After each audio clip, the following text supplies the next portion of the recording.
San Bilibordo. Obispo. 657 a 739. El apóstol de Frisia. 7 de noviembre. Ratmelsigi miraba al mar, despertando en sus moradores anhelos de rutas lejanas. Es un monasterio de Irlanda, pero en su interior resuenan los acentos duros del idioma anglosajón. Una colonia de jóvenes venidos de Mercia y de Northumbria viven dentro de sus muros bajo la dirección de un santo abad que se llamaba Egberto. Este hombre tenía una historia edificante que le había ganado la adhesión entusiasta de aquella juventud. Era un sabio y un apóstol. Tenía 25 años, cuando una peste que asoló a Inglaterra en 666 se llevó a todos los monjes que vivían en su monasterio. Atacado también él, pudo escaparse de la enfermería, juntamente con un amigo, para retirarse a un lugar solitario donde aguardar la muerte y llorar sus pecados. En el fervor de su oración, pidió al Señor que le dejase vivir para expiar las faltas de su juventud, prometiendo desterrarse para siempre de su patria. En esto, un hermano, que era su mejor amigo, y estaba agonizando a su lado, recogió sus últimos alientos para decirle: «Ay, hermano Egberto, ¿qué has hecho? Tenía esperanza segura de entrar contigo en el cielo, y he aquí que me dejas morir solo, porque has de saber que tu voto ha sido escuchado». Egberto cumplió su promesa pasando a Irlanda, pero ahora sus ojos miraban más lejos. Pensaba en el continente, en las tierras que había recorrido el irlandés columbano, en la Gemrania pagana, en los azares de la peregrinación por Cristo. Todos sus discípulos estaban poseídos del mismo entusiasmo, pero ninguno tanto como un joven monje, inglés como él, que se llamaba Bilibordo. Bilibordo contaba una historia propia para enardecer aquellos corazones deseosos de extender el reino de Cristo. Habíala aprendido en Ripon, monasterio inglés, donde había pasado los primeros años de su vida religiosa. Allí conocí, decía, hablando con sus compañeros, al santo obispo de York, Wilfrido. Vosotros sabéis lo que Wilfrido ha hecho para defender las libertades de la Iglesia. Pues bien, hace unos años, habiéndose embarcado para ir a Roma a defenderse de sus enemigos, fue arrojado por una tempestad en las costas occidentales de Germania. Los monjes anglosajones escuchaban con avidez, y estaban como deslumbrados al oír hablar de los países misteriosos del otro lado del mar. Allí, continuó el de Ripon, Wilfrido recibió muestras de la más exquisita hospitalidad. El rey le tuvo en su casa, le dio permiso para predicar el evangelio, y muchos fueron bautizados. Desgraciadamente, tuvo que continuar su viaje a Roma, y además le fue preciso acelerar la marcha, porque el duque de los francos le perseguía. Este relato comunicó nuevo ardor a la vocación misionera de aquellos jóvenes. Debemos ir a predicar a aquellas gentes, son nuestros antepasados y hablan nuestra misma lengua. Un grupo numeroso se ofreció a cruzar el mar, y Egberto se puso a la cabeza de los voluntarios. Fiel a su promesa de no pisar el suelo natal, fletó un navío para dirigirse, sin hacer escala, a las costas germánicas, pero en el momento de embarcarse, vino un monje a decirle de parte de Dios que su misión estaba en Irlanda, que debía consagrar su vida a introducir los usos romanos en los monasterios celtas, siempre rebeldes. Sus arados van torcidos, decía la voz de lo alto, es preciso volverlos al surco. El sueño se repitió 2 veces, a pesar de lo cual Egberto se hizo a la mar, y solo cuando la nave fue arrojada a la costa por un vendaval, decidió someterse a la voluntad divina. Triste, porque no podía realizar personalmente aquella hazaña, escogió 12 monjes de entre los más animosos de sus discípulos y los envió al continente, bajo la dirección de aquel joven profeso de Ripon. Esto era en 690. Bilibordo, el jefe de la expedición, tenía entonces 33 años. Impetuoso y enérgico, estaba retratado en su nombre, su voluntad era una lanza de acero destinada a las grandes victorias del espíritu. Hijo de un noble caballero anglosajón, buscó un asilo desde los umbrales de su adolescencia en el monasterio de Ripon, que era el centro de la influencia romana frente al tradicionalismo celta, acantonado en Lindisfarne.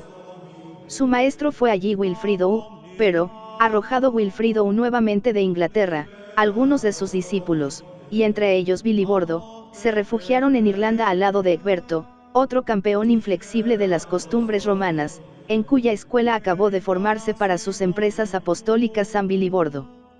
Los 12 misioneros pisaron tierra holandesa en Katwijk, desde donde pasaron a Utrecht para presentarse a Pipino de Heristal, mayordomo del palacio del rey de los francos. Como buen inglés, Bilibordo había comprendido que el apoyo del gobierno de Francia podía serle muy provechoso en su empresa. Como buen discípulo de Wilfrido, se dio cuenta de que más importante todavía sería la protección de la sede apostólica.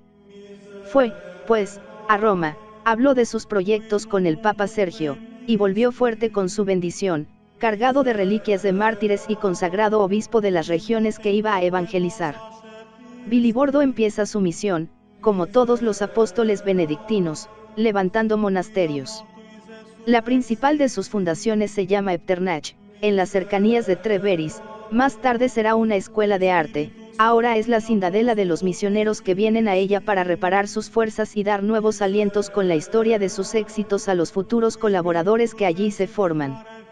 De su recinto salen Bilibordo y sus campeneros cantando salmos, y avanzan en nombre de Cristo en dirección a la tierra de los frisens y los daneses, adoradores de Odín. Allí vive un pueblo belicoso y bárbaro, cuyo duque, Radbodo, lucha desesperadamente por defender la independencia de su tierra contra los francos. Franco y adorador de Cristo, es para él una misma cosa, por eso odia a los misioneros. Rechaza sus doctrinas, y cuando le hablan del cielo, pregunta, ¿encontraré a mis abuelos en vuestro Valhalla?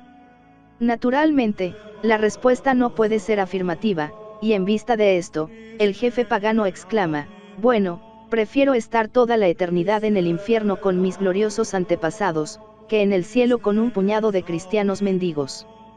No obstante, Bilibordo recorre la tierra predicando, bautizando y consagrando altares cristianos en los templos de los ídolos.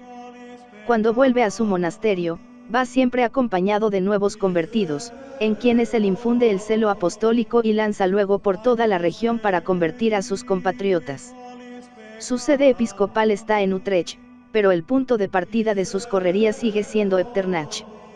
Cada año hace una nueva expedición, acompañado siempre de un grupo de discípulos. No se le puede dejar solo, porque con frecuencia su celo le arrebata y pone su vida en peligro. Los biógrafos nos han conservado algunos detalles particulares de una de sus campañas evangélicas. Dirígese primero a la corte del duque. Radbodo es un hombre generoso, valiente y de una clarividencia natural muy grande. El apóstol tiene especial empeño en salvar su alma. El guerrero le recibe con esplendidez, le agasaja y hasta le mira como un amigo, pero no quiere oír hablar de religión. Bilibordo se despidió de él, triste por su fracaso, penetra en Dinamarca, donde recibe también buenas palabras de parte de los grandes señores, pero nada más. Sin embargo, no pierde por completo su viaje. En un mercado de esclavos ha visto 30 daneses, ha pagado por ellos la cantidad exigida, y después de bautizarlos vuelve con su pequeña tropa a las orillas del Rin. Un vendaval arroja su nave a la pequeña isla de Heligoland, tierra sagrada para los adoradores de Odín. En ella hay un templo, centro de peregrinaciones, donde los paganos dejan sus esvotos y sus ofrendas. Todo cuanto hay en los alrededores está consagrado al dios. Nadie puede cortar ramas de los árboles, ni herir a los animales que viven entre ellos, ni siquiera beber agua de sus fuentes. La ira de los dioses le aniquilaría, y a falta de ella estaba la venganza de los hombres. Sin hacer caso de estas supersticiones, Bilibordo hizo matar varios animales de la isla para alimentar su gente, mientras se reparaba la nave averiada, y no contento con eso, atrevióse a bautizar a algunos convertidos en una fuente que brotaba junto al templo. Ni la tierra le tragó, ni el dios parece haberse dado por enterado, pero el escándalo fue tan grande, que no tardó en llegar a oídos del duque. Unos días más tarde, Bilibordo y sus compañeros, apresados por orden de Radbodo, comparecían en su presencia. Durante 3 días consultó, por medio de las suertes, la voluntad de sus dioses sobre lo que debía hacer con el obispo de los cristianos, pero nunca salió su nombre entre los que debían ser condenados a muerte, apareciendo solo el de uno de sus compañeros, que fue inmediatamente degollado. El jefe pagano miraba con un terror misterioso a aquel hombre, que manifestaba la mayor serenidad delante de la muerte y parecía tener un poder mayor que el de Odín y todos sus compañeros del Valhalla. ¿Quién te da atrevimiento para injuriar a mi Dios? le preguntó. Señor, dijo el extranjero, no es Dios eso que adoras, sino un demonio, que te trae engañado para arrojarte en las eternas llamas. No hay más que un Dios, creador del cielo, de la tierra, del mar y de cuanto hay en ellos. El que le adora con fe verdadera se hace merecedor de la eterna vida, y de su parte vengo yo a ti en este día para conjurarte que dejes los errores abominables en que vivieron tus padres y te conviertas a la verdad, y vivas sobria, justa y santamente. De lo contrario, no puedo prometerte más que los suplicios eternos con el diablo, tu dueño y señor. Estas palabras hubieran podido provocar un desenlace trágico, pero más admirado que encolerizado, el bárbaro hizo esta extraña confesión: tus palabras son como tus obras, mas no sé qué castigo imponerte para quebrantar la rebeldía de tu pecho. Veo que no temes mi justicia y que la muerte no sería para ti un tormento, sino el descanso de las fatigas. Vive, pues, aunque odies la vida, y vete donde quieras. Poco después llegaba Bilibordo a Walcheren, una de las islas de Zelanda. También allí había un templo con su ídolo, que el misionero quiso convertir en iglesia después de haber convertido a la mayor parte de los insulares, pero en el momento de echar mano de la estatua para destruirla, un sacerdote pagano corrió a él furioso y le hirió en la cabeza con una lanza, consagrando con su sangre el altar. Sus acompañantes le levantaron del suelo y se embarcaron con él en dirección al sur. Afortunadamente, la herida no era mortal, y al poco tiempo Bilibordo recorría de nuevo el terreno pantanoso de la Frisia. Fue un evangelizador infatigable y un gran organizador de misiones. Durante 50 años predica, bautiza, funda centros misioneros y lanza a sus discípulos en todas direcciones. Solo hubo una tregua en aquella existencia devorada por el celo apostólico, los 3 años, 714 a 717, en que, aprovechando la muerte de Pipino de Heristal, los frisens, mandados por Radbodo, reaccionan contra la influencia absorbente de los francos y les declaran una guerra encarnizada. El antiguo benedictino de Ripon aprovecha este intervalo para consolidar sus fundaciones monásticas y trabajar en la reorganización de la Iglesia de Francia. Entonces es cuando bautiza al hijo de Carlos Martel, Pipino el Breve, anunciando en él al fundador glorioso de la dinastía carolingia.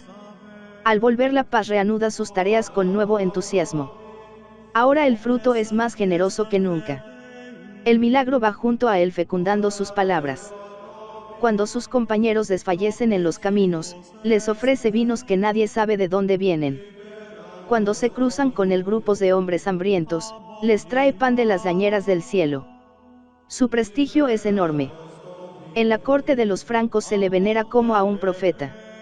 Cuando los magnates le escriben o le hacen alguna donación, le llaman, el hombre admirable, el varón apostólico, el Padre Santísimo, el carísimo Señor, el venerable pontífice y el intrépido servidor de Dios.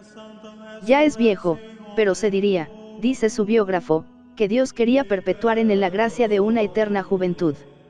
Ni había perdido la tenacidad de la memoria, ni, al enfriarse la sangre, había disminuido la agudeza de su ingenio, ni los años habían arado su frente. De su boca, como de Néstor cuenta Homero, manaban las palabras más dulces que la miel. Nunca se arrepintió de vivir, porque vivió de tal manera que pudo juzgar no haber nacido en vano, si bien la carne nunca fue para él más que una posada. Lo augusto de su presencia era otro de los motivos que le atraían la veneración de las gentes. De talla prócer, de cabellera nevada y abundante, de rasgos extraordinarios bellos, de ojos luminosos y siempre serenos, parecía como si hubiese en él algo superior a la naturaleza humana. La belleza de su cuerpo era un reflejo de la gracia de su alma. En estos últimos años, cuando la estrella de su vida declinaba, tuvo Bilibordo la alegría de ver levantarse la nueva estrella del apostolado germánico. Era un monje también y un compatriota suyo. Él le trajo las postreras noticias de su tierra. Egberto, su maestro, acababa de morir, después de terminar su obra, después de enderezar los arados torcidos. Los monasterios celtas habían dejado su tonsura cismática y su cómputo pascual, aceptando la disciplina de Roma. El viejo misionero quiso retener al joven y hacerle su coadjutor, y luego su continuador, pero Bonifacio buscaba selvas vírgenes y no holladas todavía por el misionero. Recogió amorosamente los consejos del anciano, recibió su bendición y se internó por tierras de Sajonia. Para continuar su obra, Bilibordo deja una pléyade de discípulos. Ellos recogerían su espíritu y seguirían llevándole como un fuego purificador por aquellas vastas regiones que él había abierto a la luz de la civilización y a la vida de la gracia. Toda la Frisia, Holanda, Zelanda, Flandes y el Brabante le llaman todavía su apóstol.